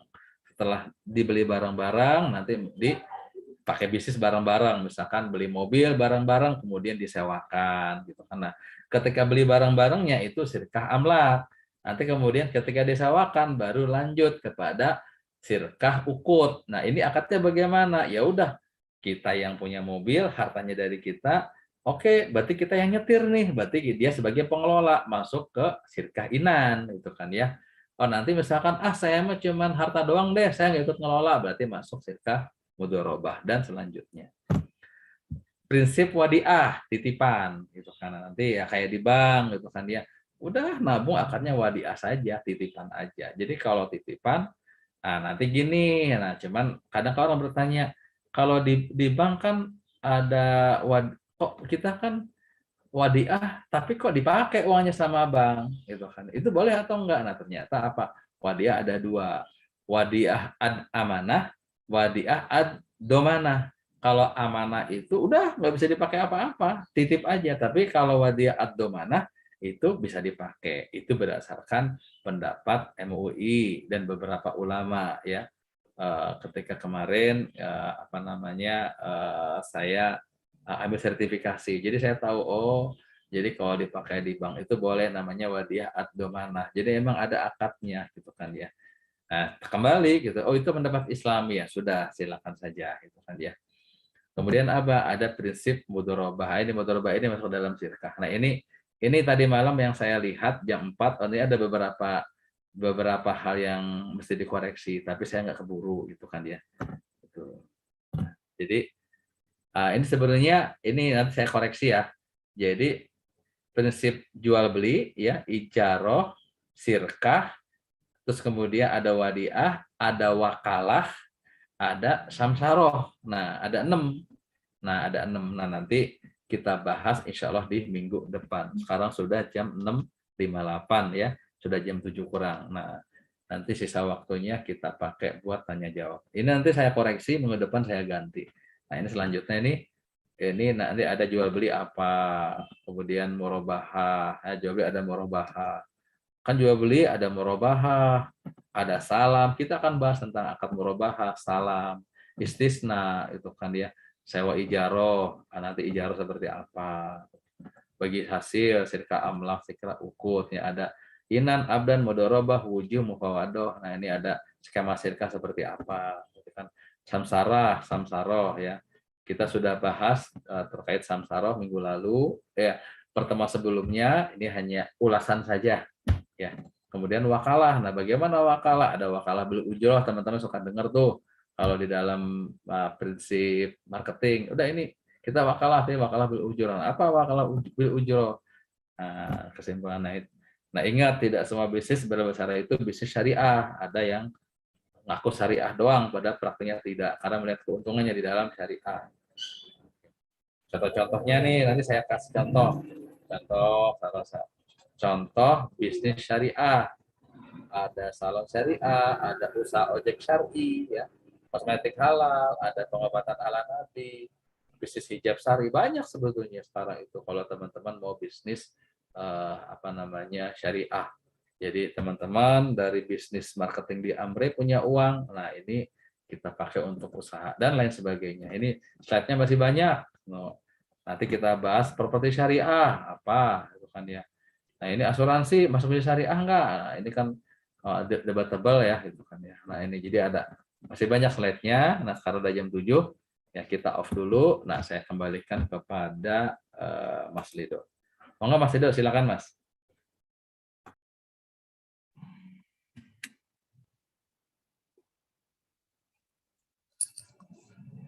Oke, ini tuh lanjutan sampai jam 8 ya Ustadz ya?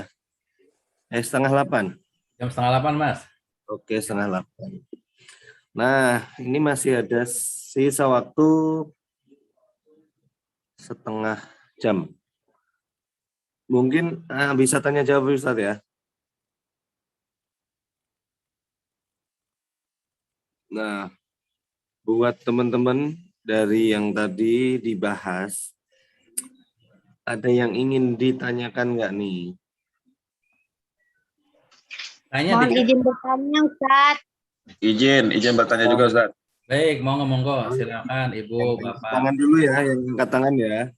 Saya kasih waktu buat Kang Idrus, salam dari Bandung. Kenal nih. Bangga Kang Idrus. Siap, non Ustaz. Nanti yang lain tinggal tunggu giliran ya. Siap, terima kasih Coach. Ya, terkadang ini Ustaz khusus dalam bidang properti ya, kita kan properti itu bukan hanya jual beli gitu kan, terkadang ada satu lini bisnisnya yang ibaratnya istilahnya itu sewa menyewa gitu kan.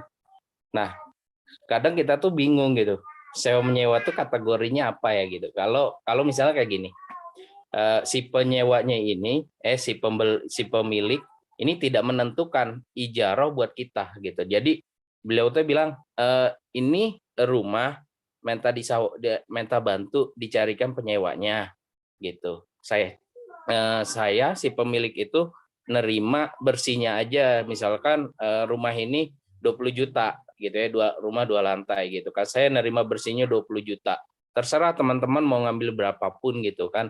Nah dari selisihnya gitu, dari selisih biaya sewanya gitu kan.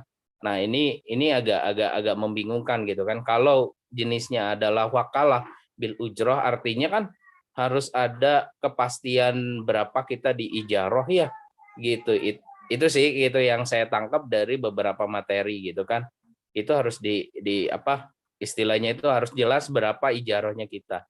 Nah sebenarnya yang cocok apakah jenis seperti misalnya pengambilan untung misalnya dari biaya sewa itu tadi Islam itu udah ada ditetapkan belum akadnya teh apa gitu. Jadi sehingga memudahkan kita teh sebagai agent ya, khususnya agent itu ini nih akadnya seperti apa yang harus dilakukan gitu, sehingga bisa dilakukan gitu pada kesehariannya gitu. Kadang kan ada juga yang oke gitu, kamu saya kasih sekian gitu kan untuk ijarohnya. Ada juga yang ya udah ambil aja dari selisih dari biaya si penyewanya gitu sih Ustadz. Itu untuk akadnya itu gimana?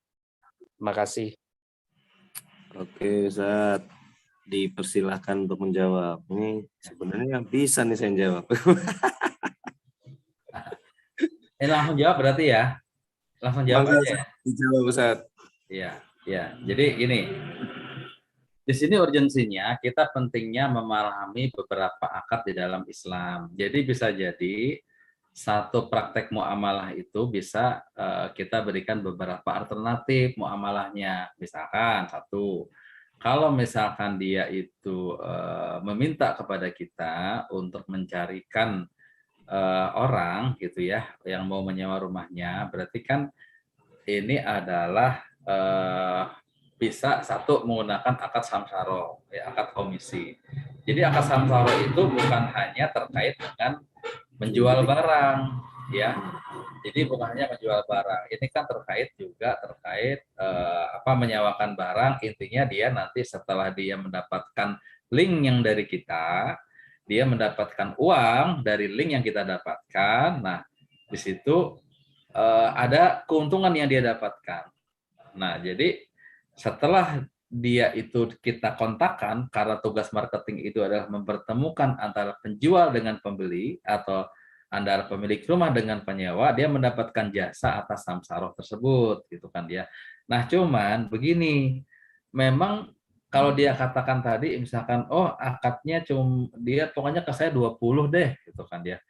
terserah berapa aja dilebihkan. Nah, itu menurut saya bisa mengandung potensi unsur goror, unsur ketidakjelasan. Khawatirnya gini, oh ternyata kita sudah mencarikan orang yang mau sewa, ya misalkan ya 40 juta gitu. Oh dia masih kesal banget itu. Aduh saya yang punya rumah kok 20 juta, dia maklarnya 20 juta itu. Karena ini ketika ada syak di hati ya ini bisa menimbulkan potensi terjadinya perselisihan. Nah, jadi begini enaknya.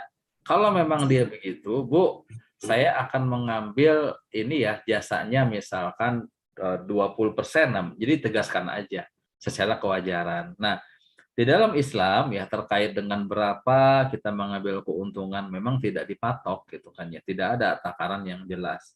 Nah, jadi kalau di Islam itu ada istilah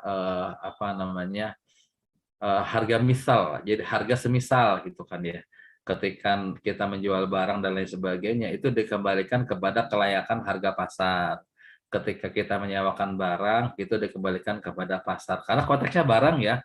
Kalau barang itu biasanya ada takaran pasarnya. Kalau dalam sistem Islam itu negara itu menunjuk orang-orang yang pakar yang memang dia itu bisa mengetahui takaran harga pasar. Itu ada ya di dalam kitab Nizamul Iqtisadi fil Islam ya, karangan Syekh Taqiyuddin Adamhani itu ada. Memang negara itu akan menunjuk orang profesional yang dia itu mengetahui harga pasar gitu ya. Gitu. Nah, tapi kalau terkait dengan masalah jasa, nah jasa itu susah. Jasa itu nggak bisa ya ditakar karena begini, coaching bisnis gitu ya. Ada yang dari mulai sebulan 5 juta sampai sebulan ratusan juta juga ada. Karena kalau jasa itu bisa dikatakan harga standarnya itu terkait dari cas service yang dia lakukan begitu. Nah, jadi akad yang jelas dalam kondisi seperti itu adalah menggunakan akad ijaroh. Karena kalau misalkan ya dia sih dengan si orang yang menyewa akadnya akad ijaroh, tapi kalau dengan kita ya dengan teman dari Kang Idrus tadi sebagai perantara, maka akadnya adalah samsaroh gitu kan ya itu. Atau bisa juga alternatif adalah menggunakan akad wakalah, tapi wakalah bil ujroh. Jadi wakalah itu ada yang wakalah wakalah umum, ada juga wakalah bil ujroh. Jadi wakalah dengan ujroh. Kan jadi gini, tugas wakalah itu kan mewakilkan ya si muwakil ya sebagai orang yang memberikan amanah itu memberikan amanah kepada seorang wakil untuk melakukan aktivitas yang dia tidak bisa melakukan gitu. Nah, sebetulnya nanti akad wakalah kita akan bahas ya di minggu depan insya Allah. Tapi saya akan ulas sedikit gitu ya. Jadi akad wakalah ini mewakil memberikan kuasa kepada wakil untuk melakukan perbuatan yang dia tidak bisa melakukan itu. Ya. Jadi misalkan si tuan rumah ini karena posisinya jauh, dia tinggal di luar negeri atau di luar kota. Nah, dia itu memberikan wakalah kepada kita. Misalkan Kang Idrus, saya nggak bisa nih ketemu dengan orang yang akan nyawa gitu kan. Udah deh, tolong gitu kan ya carikan yang sewa. Nanti kalau seandainya dapat, Kang Idrus saya kasih sekian persen, nah gitu kan ya. Sekalian temuin orangnya, urus semuanya sama Kang Idrus. Nah itu akadnya wakalah. Nah nanti dengan dia mengatakan nanti Kang Idrus saya akan kasih sekian persen. Nah itu berarti wakalah bil ujroh karena ada ujrohnya yang jelas, gitu kan ya. Gitu. Nah, seperti itu bisa berubah menjadi akadnya wakalah. Kan kalau samsaro itu hanya mempertemukan. Kalau bedanya apa? Samsaro itu mempertemukan dan samsaro itu nggak bisa menerima uang. Tapi kalau wakalah bisa menerima uang. Karena apa? Dia mendapatkan kuasa. Begitu, itu bedanya. Jadi bisa menggunakan akad samsaro maupun akad wakalah bil ujroh. Nah, mungkin itu secara ringkas penjelasan Kang Idrus. Mudah-mudahan. Ustaz. Nuhun. Sami-sami Kang, nuhun sami-sami. Jazakallah Kang Idrus. Nah, ada lagi nih Ustaz ya, masih bisa ya? Masih. Teh Yani ya, atau Pak Yani nih? Bu Yani, Ustaz. Bu Yani, monggo Bu Yani. Makasih. Ya, boleh. Assalamualaikum warahmatullahi wabarakatuh, Ustaz. Waalaikumsalam warahmatullahi wabarakatuh. Ini Ustaz tentang jualan gitu ya. ketika kita sudah misalnya nih kita memutuskan untuk menjadi seorang agen dari sebuah perusahaan gitu Ustadz. Nah, kita pada waktu yang lain mengambil lagi peluang lain gitu Ustadz. Jadi kan jualannya banyak tuh Ustadz, ini gitu beragam produk lah gitu. Itu hukumnya bagaimana Ustadz? Boleh atau ketika kita sudah bermitra dengan satu saja gitu Ustadz, menurut Islam seperti itu. Nah, yang kedua Ustadz tentang properti tadi, ketika saya gitu ya diamanahkan untuk bantu mencarikan pembeli rumah teman yang memang domisilinya jauh di luar negeri. Nah, ada mamahnya yang dikuasakan. Nah, mamahnya teh gini bilang ke saya, mama juga nanti kalau udah laku dikasihkan ya gitu ke saya gitu. Nah, itu gimana Ustadz ininya menyikapinya Ustadz? Itu aja Ustadz pertanyaannya. Jazakallahu khairan. Assalamualaikum warahmatullahi wabarakatuh. Waalaikumsalam warahmatullahi wabarakatuh. Jadi dua pertanyaannya ya. Tadi tentang akad, soal akad jaiz atau mengikat sama yang mamanya minta komisi. Enggak bisa. Ya. Jadi yang pertama itu dikembalikan kepada akad yang mengatur antara Ibu Yani ya dengan itu perusahaan yang pertama. Karena ada nggak cuma dalam masalah akad samsaro ya, dalam akad sirkah pun ya, misalkan gini, oh saya sudah bersirkah dengan sebuah perusahaan A, tiba-tiba perusahaan A bilang begini, supaya fokus mengelola maka antum nggak boleh bersirkah dengan yang lain dan kita menandatangani, itu kita nggak bisa. Nah, sama dengan seorang agen properti. Ketika dia berakad dengan sebuah perusahaan dan ditekankan, ketika berakad dengan perusahaan ini, maka tidak boleh berakad jual beli dengan yang lain. Nah, kita menandatangani, berarti kita nggak bisa, itu kan ya. Tapi kalau seandainya nggak ada kesepakatan itu boleh, nggak ada masalah. Apalagi kan begini, agensi itu kan tidak mengikat ya, tidak pekerjaan tetap. Nggak harus tiap hari ke kantor gitu kan ya, jadi nggak apa-apa. Tapi ada yang saya tahu ada beberapa marketing ya yang dia kerja dalam sebuah agensi, dia hanya fokus untuk menjual beberapa developer yang menjadi mitra agensi itu saja. Jadi si marketingnya tidak boleh ya menjualkan properti yang tidak berakad dengan agensi tersebut. Nah, saya tahu itu. Nah, kemudian beberapa perusahaan agensi konvensional yang besar-besar itu ya, itu ada yang begitu ya, kayak White House atau apa gitu ya, Indohouse itu kan, dan beberapa Ray White gitu kan ya, itu ada beberapa aturannya yang dikatakan marketingnya itu nggak boleh menjualkan properti yang dia itu tidak ada kerjasama dengan agensi yang menaungi mereka. Itu yang pertama. Terus yang kedua, itu ini saya takut salah menangkap ya. Itu yang minta komisi itu mamanya siapa maksudnya? Mamanya pemilik rumah, Ustadz. Oh, mamanya. Iya, dikuasakan oleh anak saya untuk jagain rumah yang mau dijual gitu sama anaknya teh. Nah, terus kalau saya bawa calon buyer, saya lihat rumah ke sana, itu bertemu dengan mamahnya. Nah, mamahnya bilang begitu gitu ke saya, mama dikasih anak mama gitu. Oh iya insya Allah gitu. Ya. Nah, dalam akad samsaro itu nggak boleh ada istilah samsi ala samsi ya, simsar ala simsar. Jadi samsaro ala samsaro. Jadi marketing dimarketingin lagi nggak boleh Bu. Jadi nggak boleh ada dua marketing. Nah, maka begini, misalkan ibu dengan si mamanya anak itu sama-sama menjualkan rumah tersebut. Jadi akadnya ini aja, berbagi komisi aja. Jadi prakteknya gini ya, nggak boleh simsar al simsar tuh begini. Orang jual mobil harganya 100 juta itu karena ada marketing pertama sama dia dijual 110 juta itu kan. Ternyata marketing kedua dia bilang ke si marketing pertama, saya bantu jual ya, harganya jadi 120 juta. Nah, jadi si marketing pertama dimarketingin lagi, ya, jadi 110 juta menjadi 120 juta. Nah, itu nggak boleh. Nah, makanya berakadnya dengan si anak si ibu yang jagain rumah itu, ini aja apa namanya akadnya berbagi komisi aja. Misalkan gini, Bu, kita sepakati ya, pokoknya nanti kalau laku kita bagi dua ininya apa namanya dibagi dua komisinya itu kan ya. Kan bisa jadi mungkin nggak tahu nih dari pemilik rumahnya itu berapa komisinya. Pokoknya berapapun akadnya bagi dua. Nah, bagi dua itu harus jelas. Bagi dua itu bisa 50-50 atau 90-10 gitu. Tegaskan aja. Karena saya yang cari pembeli, dia cuma jagain rumah doang. Ya udahlah, Ibu nanti saya kasih 30%, saya 70%. Ketika mereka sepakat gitu kan ya, catat itu baiknya gitu kan. Atau kalau kita susah mencatat. Boleh potong sedikit, Ustaz. Baik. Jadi saya itu sudah buat surat perjanjian dengan itu anaknya ya pemilik lah secara gitu dengan yang mau jual rumah.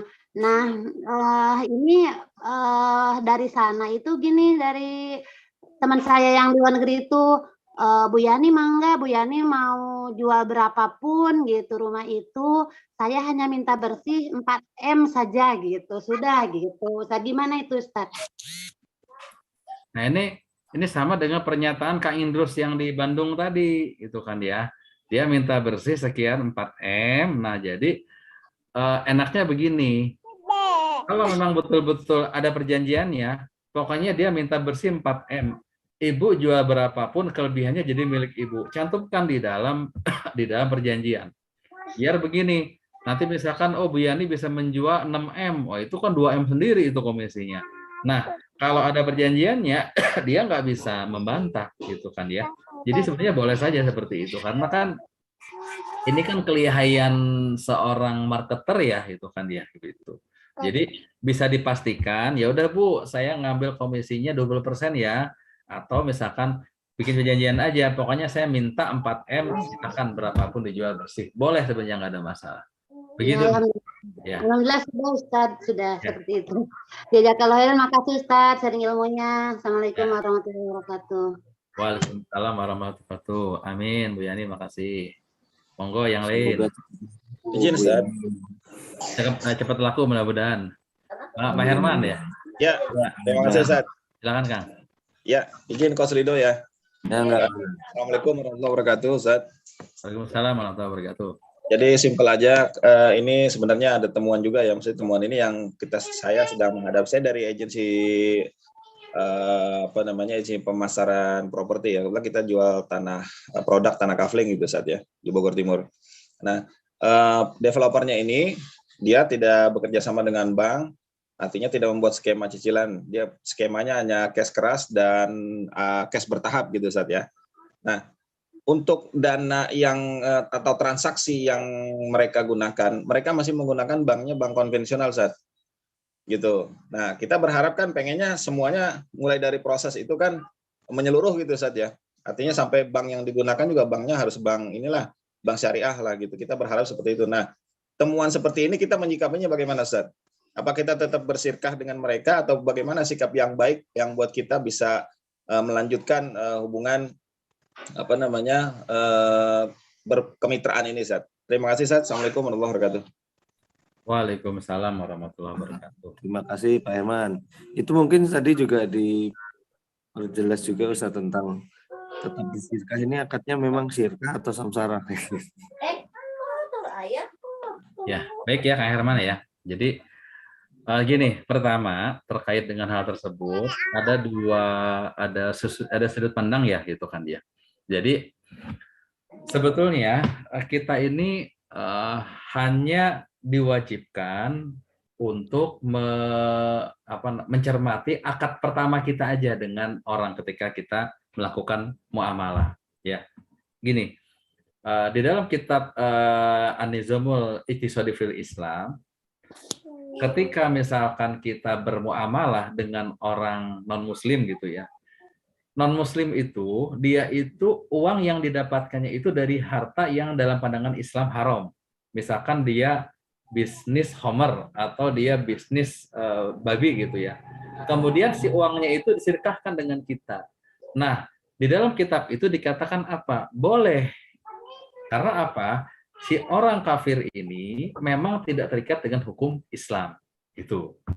Nah, itu yang pertama. Ya, konteksnya dengan orang kafir. Nah, kalau dengan orang Islam berbeda. Kenapa? Berbedanya begini. Si orang Islam tadi ya, developer itu kan muslim tentunya ya.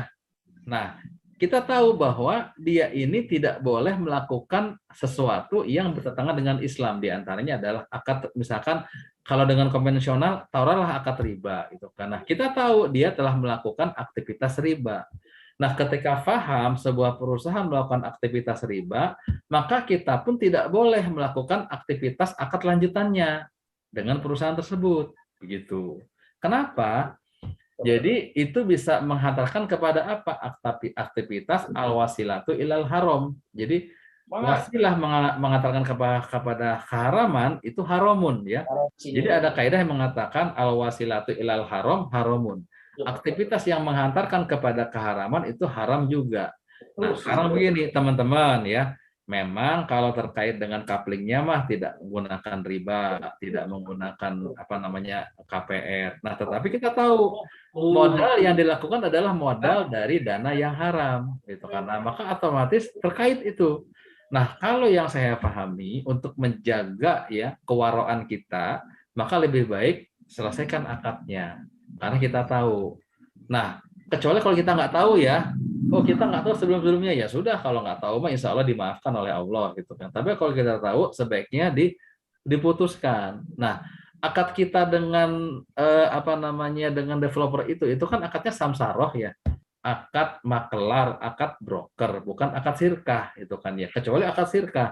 Nah, kalau akad sirkah apalagi kita bersikah dengan orang lain yang kita tahu adalah dananya adalah dana haram gitu kan ya. Nah, tetapi ada pandangan begini ya. Ini contoh lain kasus muamalah emang agak pelik ya. Saya pernah bertanya ke saya, Ustadz, bagaimana hukumnya kalau orang itu berhaji tapi hajinya menggunakan uang haram, misalkan dia minjem ke bank, hajinya sah atau tidak? Nah, ketika bertanya seperti itu ke saya, haji itu sah apabila akad-akad hajinya terpenuhin. Gitu. Artinya apa? Kalau semua rukun hajinya terpenuhi, itu hajinya sah. Tetapi karena hajinya menggunakan uang haram, nah pertanyaannya mabrur atau enggak hajinya itu karena menggunakan uang yang haram. Nah, ada juga ulama berpendapat ya kan kita hanya diwajibkan mengamati akad yang pertama saja. Akad pertama teman-teman dengan developer itu adalah akad samsaroh. Nah, ketika akad samsarohnya ini semua unsur akad samsaroh rukunnya terpenuhi, maka aktivitas akad samsaroh teman-teman dengan developer itu sah secara Islam. Nah, cuman pertanyaannya kembali kepada yang haji tadi. Ketika kita tahu bahwa uang yang dipakai untuk bisnisnya adalah uang yang haram, apalagi dari aktivitas riba, karena kalau dari konvensional nggak bisa tidak, pasti ada ribanya. Masalahnya berkah atau tidak bisnis teman-teman ketika bersamsaroh dengan perusahaan tersebut. Nah, ketika nggak berkah, ini yang tadi saya sampaikan ke teman-teman. Uang banyak, tapi kesannya apa?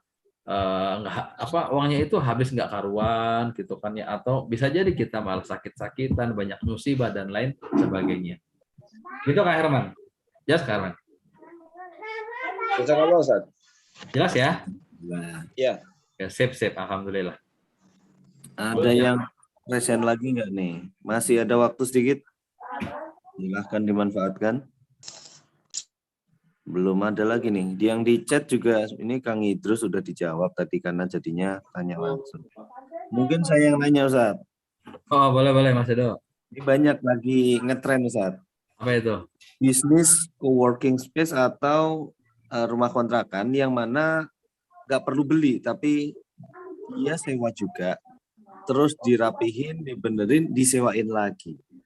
Nah, sebenarnya menyewakan barang sewaan ini secara syar'i gimana? Karena lagi banyak training-trainingnya nih di internet. Biar mungkin kalau teman-teman di Amro ini ada yang mau main kayak begituan, jadi lebih clear lah. Mau beranjak ke sananya, jadi oke, fix boleh atau nggak boleh gitu.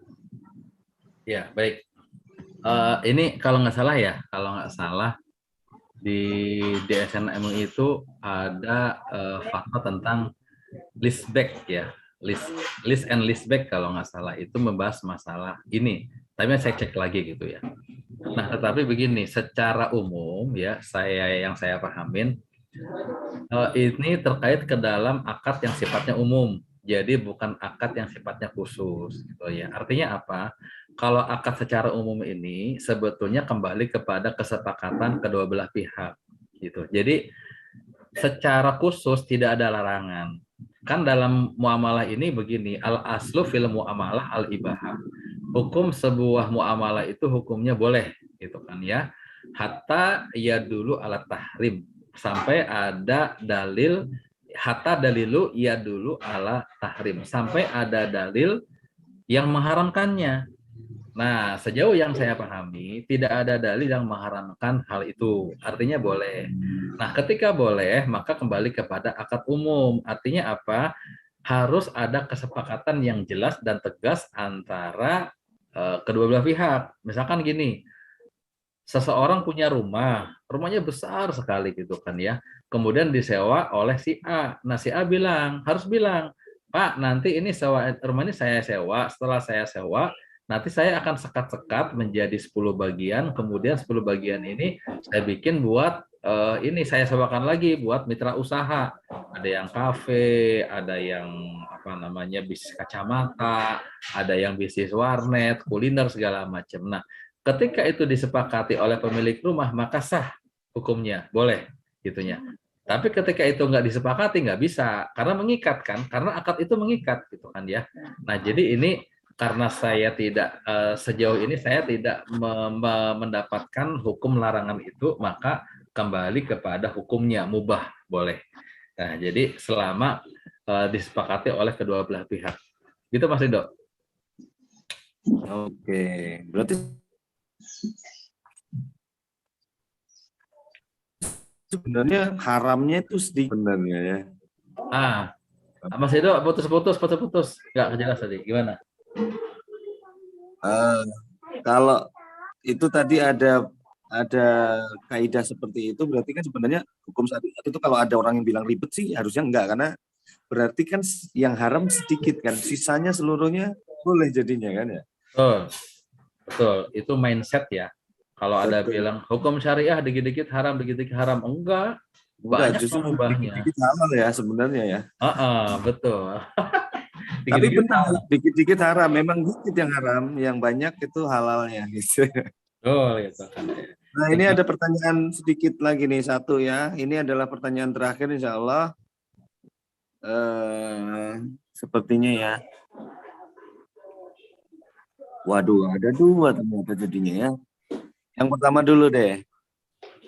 Ini kalaupun dua yang itu terakhir ya.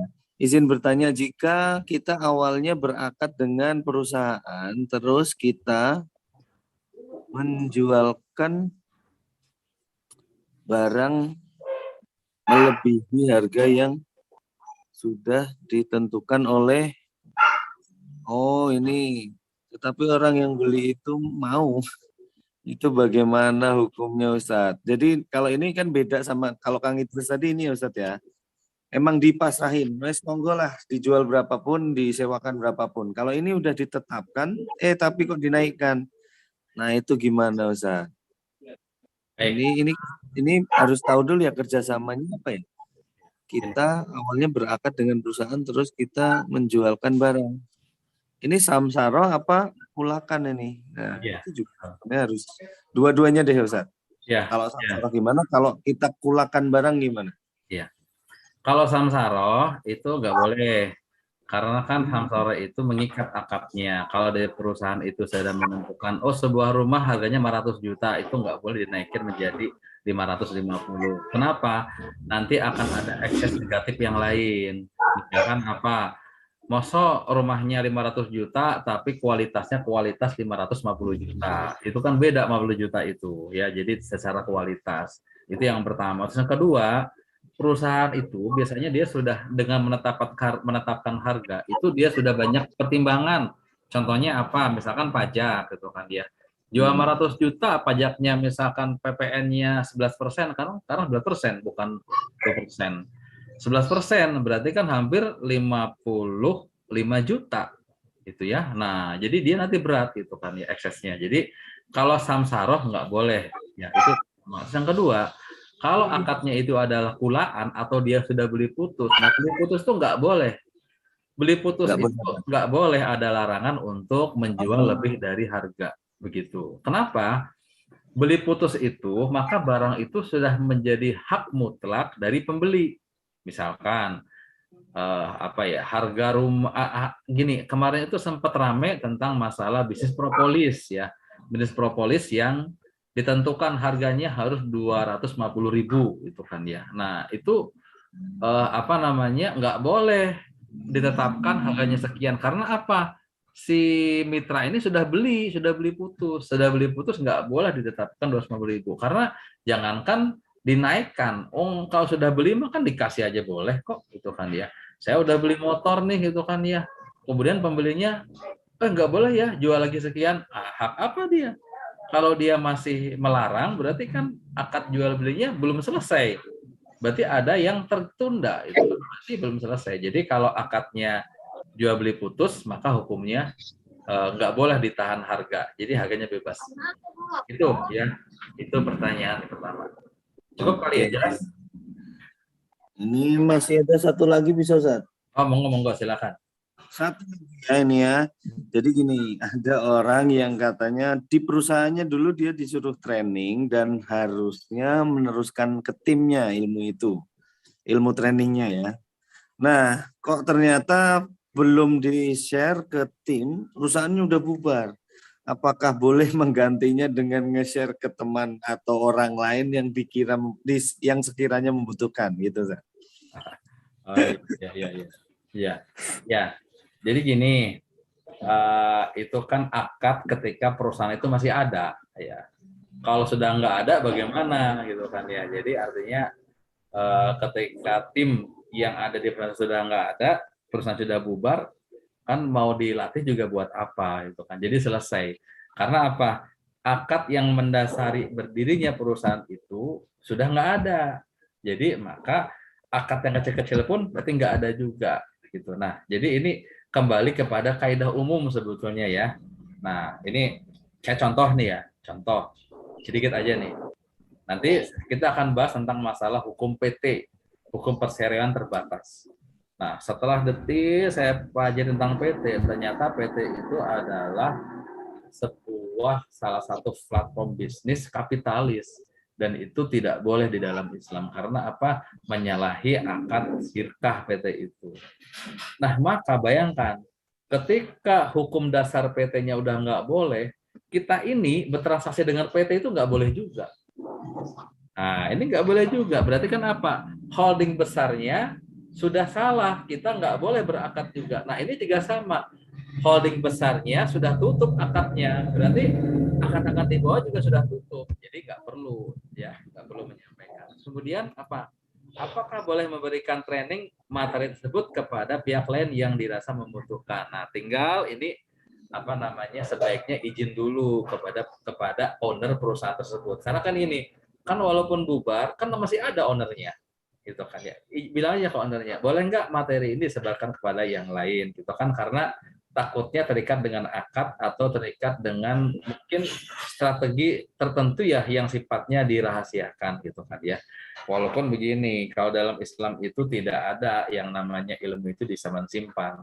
Ilmu itu kita mendapatkan boleh saja. Tapi mungkin kan kalau misalkan ada ilmunya itu trik sulap gitu ya, atau strategi perusahaan yang tidak boleh di-share. Nah, ketika itu ada peraturan demikian dari perusahaan, maka kita tidak boleh sembarangan memberikan.